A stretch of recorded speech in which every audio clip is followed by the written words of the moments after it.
OPS அணியில் இணையும் SP Velumani, அதிர்ச்சியில் எடப்பாடி. நம்ம போடக்கூடிய வீடியோக்கள் உங்களுக்கு பிடிச்சிருந்துச்சு அப்படின்னா ஒரு லைக் பண்ணி, நம்ம சேனலுக்கு வரக்கூடிய புதிய பார்வையாளராக இருந்தீங்க அப்படின்னா மறக்காம சப்ஸ்கிரைப் பண்ணிட்டு அப்படியே இந்த வீடியோ பாருங்க.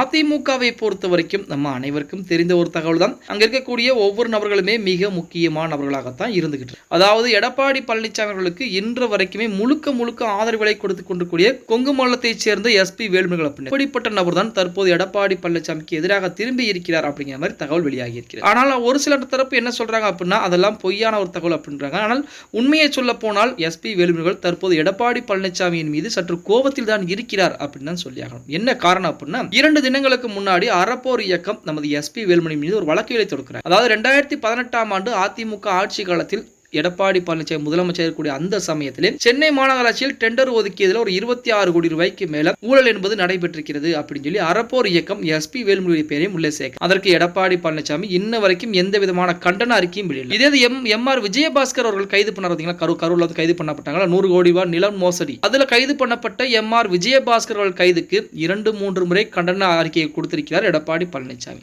ஆனால் எஸ்பி வேலுமணிக்கு மட்டும் ஏன் கொடுக்கவில்லை அப்படிங்கிறது இப்ப எஸ்பி வேலுமணி தரப்பு கூடிய ஆதரவு ஒரு நிலைப்பாடா இருக்கிறது. அப்ப எடப்பாடி பழனிசாமி அவர்கள் எஸ்பி வேலுமணியை கைகழுவி விட்டாரா, அல்லது எஸ்பி வேலுமணி ஓபிஎஸ் உடன் கூட்டணி வைத்திருக்கிறாரா, அல்லது பாஜகவுடன் கூட்டணி வைத்திருக்கிறாரா அப்படிங்கிற கோணம் தான் தற்போது வெளியிடக்கூடிய அரசியல்கள் பார்த்து. இப்ப எஸ்பி வேலுமணி அவர்களை பொறுத்த வரைக்கும் அதாவது எம்.ஆர். விஜயபாஸ்கர் அவர்களுக்கு ஆதரவாக குரல் கொடுத்த எடப்பாடி பழனிசாமி ஏன் நமக்காக குரல் கொடுக்கல, அது மட்டுமல்லாமல் தன்னுடைய மகனுடைய நிச்சயதார்த்த விழாவிற்கு கூட எடப்பாடி பழனிசாமி வராமல் புறக்கணித்திருந்தார். அப்படி இருக்கக்கூடிய சூழலில் நாம் அதிமுகவில் இருந்து வெளியேறி விடலாமா அப்படிங்கிற முடிவு கூட வந்துவிட்டதாகத்தான் தகவல் சொல்றாங்க. இப்ப நமது எஸ்பி வேலுமணி அவர்களை பொறுத்த வரைக்கும் நமது ஓபிஎஸ் அவர்கள் அதிமுகவிலே ஒன்றிணைய வேண்டும், அப்படி இல்லை என்றால் பாஜகவுடன் கூட்டணி என்பது நாம் வைக்க வேண்டும் அப்படிங்கிற முறைப்பாடம் எடப்பாடி பழனிசாமியிடம் தெரிவித்திருக்கிறார். ஒரு முறை அல்ல 2 முறை பார்த்தீங்கன்னா ஒரு 6 அமைச்சர்களை கூட்டிட்டு போய் நேரடியாகவே பேச்சுவார்த்தை நடத்தியிருக்கு. அதுல எஸ்பி வேலுமணி முக்கியமான ஒரு நபராக இருந்தது. அந்த கோபத்தில் தான் எடப்பாடி பழனிசாமி அவர்கள் பார்த்தீங்கன்னா எஸ்பி வேலுமணியை புறக்கணித்துக் கொண்டிருப்பதாக தகவல் வெளியாகி.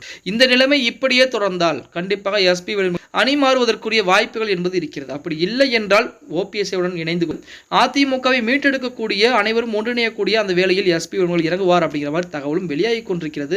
ஆக மொத்தத்தில் எது நடந்தாலும் அது அதிமுகவிற்கு பாதகமாகத்தான் முடியும் அப்படிங்கிறது எடப்பாடி பழனிசாமி மிக உறுதியாகத்தான் இருந்து கொண்டிருக்கிறார். பொறுத்திருந்து பார்க்கலாம் அடுத்து நடக்க போகிறது அப்படிங்கிறத. ஓகே गाइस, வீடியோ பிடிச்சிருந்தா மறக்காம ஒரு லைக் பண்ணி விட்டுருங்க. அப்படி இந்த வீடியோ ஃப்ரெண்ட்ஸ் அண்ட் ஃபேமிலிக்கும் ஒரு ஷேர் பண்ண மறந்துடாதீங்க.